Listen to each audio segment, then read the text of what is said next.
Slab ಏನೋ increase ಆಗಿದ್ದಾರೆ, 7 ಲಕ್ಷ ಇರೋರಿಗೆ 12 ಲಕ್ಷವರೆಗೆ ಫ್ರೀ ಇದೆ, ಅದರಲ್ಲಿ ನಾಟ್ ಪೇ ಇನ್ಕಮ್ ಟ್ಯಾಕ್ಸ್ ಅಂತಕ್ಕಂಥದ್ದು, ಗಿಗ್ ಎಕಾನಮಿ ಬಗ್ಗೆ ಮಾತನಾಡಿದ್ದಾರೆ. ಇಂಥ ಹಲವಾರು ವಿಷಯಗಳು, ಅಗ್ರಿಕಲ್ಚರ್ ಯಾರು ಕಮರ್ಷಿಯಲ್ ಕ್ರಾಪ್ ಗ್ರೋವರ್ಸ್ ಇದ್ದಾರೆ ಅವ್ರ ಬಗ್ಗೆ ನಾವು ಫೋಕಸ್ ಮಾಡ್ತೀವಿ ಅಂತ ಈ ಥರ ನಡೀತಾನೆ ಇದೆ. ಬಟ್ ಎಷ್ಟು ಮಟ್ಟಿಗೆ ಕಾರ್ಯರೂಪಕ್ಕೆ ಬರ್ತದೆ ಅದೆಲ್ಲ ಬಡ್ಜೆಟ್ ಆದಮೇಲೆ ಮುಂದೆ ನೋಡೋಣ. ಆದರೆ ಒಂದು ಏನಂತಂದರೆ ಇದು 10 ವರ್ಷ ಸಂಪೂರ್ಣ ಅವಧಿ ಮುಗಿದ್ಬಿಟ್ಟಿದೆ BJP ಸರ್ಕಾರದ. ಇದು ಒಂದು ಬ್ಲ್ಯಾಕ್ ಆ್ಯಂಡ್ ವೈಟ್ನಲ್ಲಿ ಜನಕ್ಕೆ ಅರ್ಥ ಆಗ್ತಕ್ಕಂಗೆ ಅವ್ರು ಬಂದು ಹೇಳಬೇಕು. ಯಾಕೆಂದರೆ ಪ್ರಮುಖವಾದ ಹೇಳ್ತಕ್ಕಂಥದ್ದು ನಾನು ಭಾಳ ಸಲ ಹೇಳಿದ್ದೀನಿ, ಕೇಂದ್ರ ಸರ್ಕಾರದ ಸಾಲ ಇವತ್ತಿರ್ತಕ್ಕಂಥದ್ದು 225 ಲಕ್ಷ ಕೋಟಿ ಇದೆ. ಇವರು ಬಂದಾಗಲಿಂದ ಸುಮಾರು 175 ಲಕ್ಷ ಕೋಟಿ ಹೆಚ್ಚು ಸಾಲ ಮಾಡಿದ್ದಾರೆ. ದಯಮಾಡಿ ಇದನ್ನು ಎಲ್ಲ BJP ಮುಖಂಡರು ಕೇಳಬೇಕು. ಯಾಕಂತಂದರೆ ಈ ದೇಶದ ಸಾಲ ನಮ್ಮೆಲ್ಲರ ಮೇಲೆ ಇರ್ತಕ್ಕಂಥ ಸಾಲ ಇದು.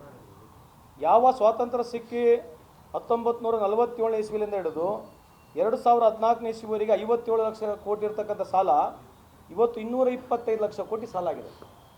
ಇದರಿಂದನೇ ಪ್ರಾರಂಭ ಮಾಡಬೇಕು ಅವರು.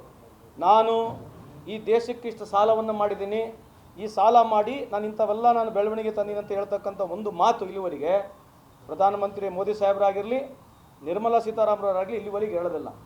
ಅಂದರೆ ಅರ್ಥ ಏನು? ದೇಶ ಮಿಣುಗೋಗಿದೆ ಅಂತ ಅರ್ಥ. ಯಾಕೆ ಹೇಳ್ತಾ ಇದ್ದೀನಿ ಈ ಮಾತು ಅಂತಂದರೆ, ಬೇಕಿದ್ರೆ ಚರ್ಚೆ ಮಾಡೋಣ.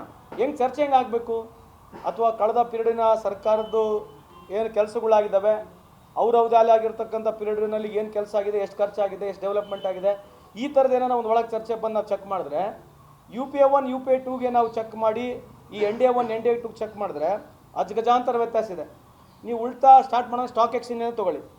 ಸ್ಟಾಕ್ ಎಕ್ಸ್ಚೇಂಜ್ ಸುಮಾರು ಮನಮೋಹನ್ ಸಿಂಗ್ ಅವ್ರ ಕಾಲದಲ್ಲಿ 500% ಡೆವಲಪ್ ಆಯಿತು 2004ರಿಂದ 2014 ಇಸ್ವಿವರೆಗೆ. ಇಲ್ಲಿ ಮೋದಿ ಅವ್ರ ಕಾಲದಲ್ಲಿ 191% ಇನ್ಕ್ರೀಸ್ ಆಗಿದೆ. GDP ಹೋಗೋಣ. GDP ಇರ್ತಕ್ಕಂಥದ್ದು ನಮಗೆ 2004 ಇಸ್ವಿಯಲ್ಲಿ ಮನಮೋಹನ್ ಸಿಂಗ್ ಅವರು ಅಧಿಕಾರಕ್ಕೆ ಬರೋಕ್ಕಿಂತ ಮುಂಚೆ ಈ ದೇಶದ $0.55 ಟ್ರಿಲಿಯನ್ ಮಾತ್ರ ಎಕಾನಮಿ ಇತ್ತು. ಅಂಥದ್ದು $2.04 ಟ್ರಿಲಿಯನ್ ಎಕಾನಮಿಕ್ ತಂದರು.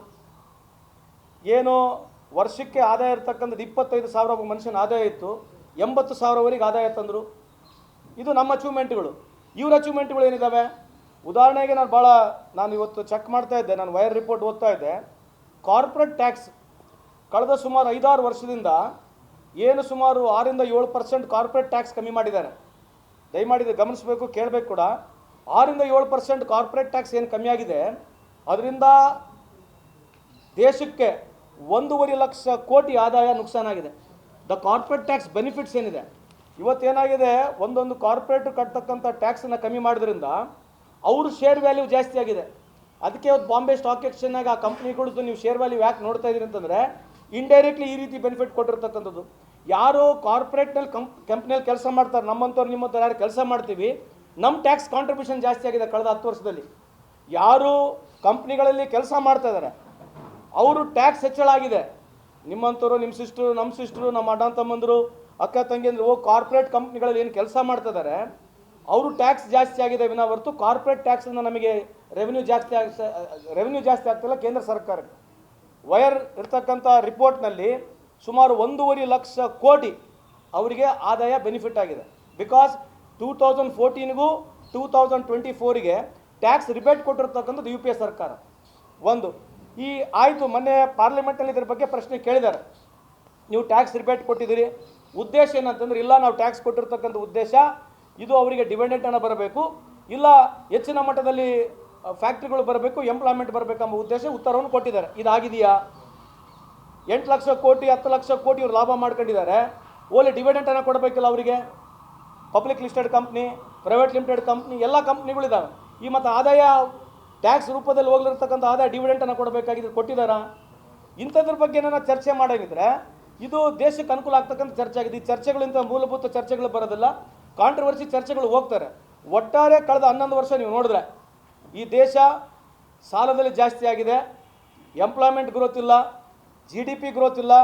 ಕಳೆದ 10 ವರ್ಷದಲ್ಲಿ ಸುಮಾರು 1,26,000 ಫಾರ್ಮರ್ ಸೂಸೈಡ್ ಮಾಡ್ಕೊಂಡಿದ್ದಾರೆ. ಅಂದರೆ ದಿನಕ್ಕೆ 30 ಫಾರ್ಮರ್ಗಳು ಸೂಸೈಡ್ ಮಾಡ್ಕೊಳ್ತಿದ್ದಾರೆ ಅಂತ ಅರ್ಥ. ಇವತ್ತು 70,000 ಹುಡುಗರು ಆತ್ಮಹತ್ಯೆ ಮಾಡ್ಕೊಂಡಿದ್ದಾರೆ. ಕಳೆದ 10 ವರ್ಷಕ್ಕೂ ಈ ವರ್ಷ 10 ವರ್ಷ ನೋಡಿದ್ರೆ 70% ಇನ್ಕ್ರೀಸ್ ಆಗಿದೆ.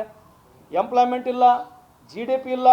ಸಣ್ಣ ಕೈಗಾರಿಕೆಗಳು, ಸ್ಮಾಲ್ ಸ್ಕೇಲ್ ಇಂಡಸ್ಟ್ರಿ ಅಂತ ನಾವೇನು ಹೇಳ್ತೀವಿ, ಸುಮಾರು ಕಳೆದ 10 ವರ್ಷದಲ್ಲಿ 17 ಲಕ್ಷ ಕೋಟಿ ಉದ್ಯಮೆದಾರರು ರೇಟ್ ಆಫ್ ಆಗಿದೆ. ಯಾವುದೋ ಒಬ್ಬ ಸ್ಮಾಲ್ ಸ್ಕೇಲ್ ಇಂಡಸ್ಟ್ರಿಯ ಒಬ್ಬ ಸ್ಮಾಲ್ ಸೆಕ್ಟರ್ನಲ್ಲಿ ಕೆಲಸ ಮಾಡ್ತಕ್ಕಂಥ ಉದ್ಯಮೆದಾರರಿಗೆ ₹1 ಬಿಡಿ ಸಾಲ ಮನ್ನಾ ಆಗೋದಾಗಿರಲಿ, ಒಂದು ರಿವಾಲ್ವಿಂಗ್ ಫಂಡ್ ಕೂಡ ಅವರಿಗಿಲ್ಲ. ಸೊ ಈ ಥರದ ವ್ಯವಸ್ಥೆಯಲ್ಲಿ ದೇಶ ಹೆಂಗೆ ಪ್ರಗತಿ ಆಗತಕ್ಕಂಥದ್ದು ನಮ್ಮ ಪ್ರಶ್ನೆ ಇದೆ. ಏನೋ ದಿನ ಬೆಳಿಗ್ಗೆ ಇದ್ದರೆ ಪಬ್ಲಿಸಿಟಿ ಮಾಡ್ಕೊಳ್ಳೋದು ಬಿಟ್ಟರೆ ಈ 10ನೇ ವರ್ಷದ 11ನೇ ವರ್ಷ ಬಡ್ಜೆಟು ಇದು ರಾಜ್ಯಕ್ಕಾಗಿರಲಿ ದೇಶಕ್ಕಾಗಿರಲಿ ಯಾವುದೇ ರೀತಿ ಅನುಕೂಲ ಆಗೋದಿಲ್ಲ ಅಂತ ನನ್ನ ವಾದ ಅಂತ ಈ ಸಂದರ್ಭಕ್ಕೆ ಹೇಳಲಿಕ್ಕೆ ಇಚ್ಛೆ ಬಯಸ್ತೀನಿ.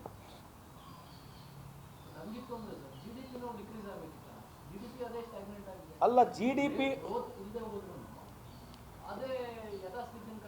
Very good point. ಏನಾಗಿದೆ ಅಂತಂದರೆ 1% of today people in India they are having 50% of wealth. ಯಾಕೆ GDP ಹಿಂಗೆ ಕಾಣ್ತಾ ಇದೆ ಅಂತಂದರೆ ನಿಮಗೆ 1% ಆಫ್ ಇಂಡಿಯನ್ ಪೀಪಲ್ ಯಾರು ಬಿಸ್ನೆಸ್ ಮ್ಯಾನ್ ಇದ್ದಾರೆ they are holding 50% of Indian wealth. ಅದನ್ನು ಕಾಂಟ್ರಿಬ್ಯೂಟ್ ಆಗುತ್ತೆ GDPನಾಗ. GDP ಯಾಕೆ ಹಿಂಗೆ ಬರುತ್ತಂತಂದರೆ ಸಾಹುಕಾರರು ಬಡವರು ಎಲ್ಲರ ಖರ್ಚು ಸೇರಿ ಆದಾಯ ಬರ್ತಕ್ಕಂಥ GDP. ಇದರಲ್ಲಿ 50% ಆಫ್ ಇಂಡಿಯನ್ ವೆಲ್ತ್, 50% ಶೇಕಡ ಈ ದೇಶದ ಆಸ್ತಿ ಕೇವಲ 1% ಜನರ ಕೈಲಿದೆ. ಇದು ವಾಸ್ತು ಇರ್ತಕ್ಕಂಥ ರಿಪೋರ್ಟ್. ಇದ್ರ ಬಗ್ಗೆ ಚರ್ಚೆ ಮಾಡೋಣ. ಒಂದು. ಎರಡನೇದು, 60% ಜನ ಬಡವರು, ಕೂಲಿ ಕಾರ್ಮಿಕರು, ನಿರ್ಗತಿಕರು 60% ಜನ GST ಕಟ್ತಾರೆ. 30% ಜನ ನಮ್ಮ ಮಧ್ಯಮ ವರ್ಗದ ಜನ ಅವರು GST ಕಟ್ತಾರೆ. ಈ ಕೇವಲ 10% ಏನು ಜನ ಇದ್ದಾರೆ ಶ್ರೀಮಂತರು, ಅವ್ರು ಕೇವಲ 5% GST ಕಟ್ತಕ್ಕಂಥದ್ದು. ಅದಕ್ಕೆ ನೀವು ಅಂತ ಹೇಳ್ತೀವಿ ನಾವು. ನೀವು ಯೋಚನೆ ಮಾಡಿ ನೋಡಿದ್ರೆ ಕಳೆದ 10 ವರ್ಷದಲ್ಲಿ ಈ ದೇಶದಲ್ಲಿ ಸಾಹುಕಾರರು ಆದಾಯ ಜಾಸ್ತಿ ಆಗ್ತಾ ಹೋಗ್ತಾ ಇದೆ ವಿನಾ ಹೊರತು ಬಡವರು ಆದಾಯ ಕಮ್ಮಿ ಆಗ್ತಕ್ಕಂಥದ್ದು ಭಾರತ ಸರ್ಕಾರದ ರಿಪೋರ್ಟ್ ಇದೆ, ನೀತಿ ಆಯೋಗ ರಿಪೋರ್ಟ್ ಇದೆ, ಎಲ್ಲ ಇಂಟರ್ನ್ಯಾಷನಲ್ ರಿಪೋರ್ಟ್ಗಳಿದಾವೆ. ಬಟ್ ಇದರ ಬಗ್ಗೆ ಚರ್ಚೆ ಆಗೋದಲ್ಲ. ಇದರ ಬಗ್ಗೆ ಎಲ್ಲಿ ಚರ್ಚೆ ಆಗೋದಲ್ಲ, ಯಾಕಂದರೆ ಯಾವ ವಿಷಯವೇ ಇಲ್ಲಲ್ಲ. ಚರ್ಚೆ ಇರ್ತಕ್ಕಂಥದ್ದು ನೆಹರು ಕಾಲದಲ್ಲಿ ಏನಾಯಿತು, ಇವ್ರ ಕಾಲದಲ್ಲಿ ಏನಾಯಿತು. ಇವ್ರ ಕಾಲದಲ್ಲಿ ನೆಹರು ಕಾಲಿಗೆ ಯಾಕೆ ಬರೀ UPI 1 UPI 2 ಬಗ್ಗೆ ಚೆಕ್ ಮಾಡಿ ನೋಡೋಣಲ್ವಾ?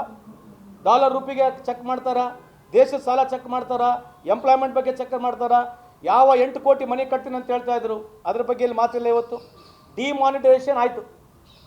ಡಿಮಾನಿಟೇಷನಲ್ಲಿ 15 ಲಕ್ಷ ಕೋಟಿ ನೋಟು ರಾತ್ರಿ ₹500 ₹1000 ನೋಟು ಕೋಟಿ ನೋಟನ್ನ ಬಂದ್ ಮಾಡಿದ್ರು. ಅದ್ರ ಬಗ್ಗೆ ಚರ್ಚೆ ಇದೆ ಇವತ್ತು. ಅದರಿಂದ ಈ ದೇಶದ ಬೆನ್ನೆಲುಬು ಅಂತ ನಾವೇನು ಹೇಳ್ತೀವಿ GDP ದೊಡ್ಡ ಮಾರ್ಕಕವಾಗಿ ಬೆಳವಣಿಗೆ ಆಯಿತು. ಅದ್ರ ಬಗ್ಗೆ ಚರ್ಚೆಗೆ ಬರೋದಿಲ್ಲ. 25,000 ಕೋಟಿ ಖರ್ಚಾಗಿದೆ ಹೊಸ ನೋಟ್ ಪ್ರಿಂಟ್ ಮಾಡಲಿಕ್ಕೆ. ಉದ್ದೇಶ ಏನಿತ್ತು ಅಂತಂದರೆ ದುಡ್ಡು ಸರ್ಕ್ಯುಲೇಷನ್ ಮಾರ್ಕೆಟ್ನಲ್ಲಿ ಜಾಸ್ತಿ ಇದೆ, ಇದನ್ನು ಕಡಿಮೆ ಮಾಡಬೇಕಂತ ಹೇಳಿರ್ತಕ್ಕಂಥ ನಾವಲ್ಲ, ನರೇಂದ್ರ ಮೋದಿ ಸಾಹೇಬರು. ಅವಾಗೇ 17 ಲಕ್ಷ ಕೋಟಿ ನೋಟು ಸರ್ಕ್ಯುಲೇಷನ್ ಇತ್ತು ಮಾರ್ಕೆಟ್ನಲ್ಲಿ. ಇವತ್ತಿರ್ತಕ್ಕಂಥದ್ದು 33 ಲಕ್ಷ ಕೋಟಿ ನೋಟ್ ಸರ್ಕ್ಯುಲೇಷನಲ್ಲಿದೆ. ಇದ್ರ ಬಗ್ಗೆ BJP ಅವ್ರು ಚರ್ಚೆ ಮಾಡ್ತಾರಾ? ₹500 ₹1000 ನೋಟನ್ನ ಬಂದ್ ಮಾಡಿ ಮಾಧ್ಯಮದೆಲ್ಲ ತೋರಿಸ್ಬಿಟ್ರು. ಇನ್ಮೇಲೆ ₹2,000 ನೋಟ್ನಾಗ ಚಿಪ್ ಇರ್ತತೆ, ಎಲ್ಲಿದ್ದರೂ ಕೂಡ ಕಂಡುಹಿಡಿಬೋದು ಅಂತ ಹೇಳೋರು ನಾವಲ್ಲ. ಅವರು ಮಾಧ್ಯಮ ಮುಖಾಂತರ ಪಬ್ಲಿಸಿಟಿ ತೊಗೊಂಡ್ರು. ಈಗ ಇನ್ನೂ ₹2,000 ನೋಟ್ ಪ್ರಿಂಟೇ ಆಗ್ತಾ ಇಲ್ಲ. ಈಗ ಕಳೆದ 4 ವರ್ಷದಿಂದ ₹2,000 ನೋಟ್ ಪ್ರಿಂಟೇ ಆಗ್ತಾ ಇಲ್ಲ. ಈ ಫೇಕ್ ಕರೆನ್ಸಿ ಅಂತ ಹೇಳ್ತೀವಿ. ಈ ಫೇಕ್ ಕರೆನ್ಸಿ ಏನಾಯಿತು, ₹500 ಕಮ್ಮಿ ಆಗಿದೆ. ₹500 ತೆಗೆದುಬಿಟ್ಟಿದೆ, ₹1,000 ಕಮ್ಮಿ ಆಗಿದೆ. ಈಗ ಜಾಸ್ತಿ ಆಗಿರ್ತಕ್ಕಂಥದ್ದು ₹100 ನೋಟ್ನಲ್ಲಿ. ಕೇಂದ್ರ ಸರ್ಕಾರದ ಅವರಿರ್ತಕ್ಕಂಥ ವರದಿಯಲ್ಲಿ 116% ಫೇಕ್ ಕರೆನ್ಸಿ ಇವತ್ತು ಜಾಸ್ತಿ ಆಗಿದೆ. ಇಂಥದ್ರ ಬಗ್ಗೆ ಚರ್ಚೆ ಮಾಡಿದ್ರೆ ನಾವು ಸಂಪೂರ್ಣವಾಗಿ BJP ಜೊತೆ ಚರ್ಚೆ ಮಾಡೋಕ್ಕೆ ರೆಡಿ ಇದ್ದೀವಿ. ನಾನು ಹೇಳ್ತಕ್ಕಂಥದ್ದು ಎಲ್ಲ ಒಂದು ವಾಸ್ತವಾಂಶ ಕೂಡ ತಪ್ಪಿಲ್ಲ. ಈ ದೇಶದ ವ್ಯವಸ್ಥೆ ಬಗ್ಗೆ ಈ ರೀತಿ ಚರ್ಚೆ ಆಗಲಿಕ್ಕೆ ಅವಕಾಶ ನೀವು ಮಾಡಿಕೊಟ್ರೆ ದೇಶದ ಜನಕ್ಕೆ ಅನುಕೂಲ ಆಗ್ತದೆ, ಅರ್ಥ ಆಗುತ್ತೆ. ಯಾಕಂದರೆ ಇವರು ಹೇಳಿದ್ದೇ ಒಂದು ಮಾಡದೇ ಒಂದು ಆಗಬಾರ್ದು ಅಂತ ನನ್ನ ವಾದ.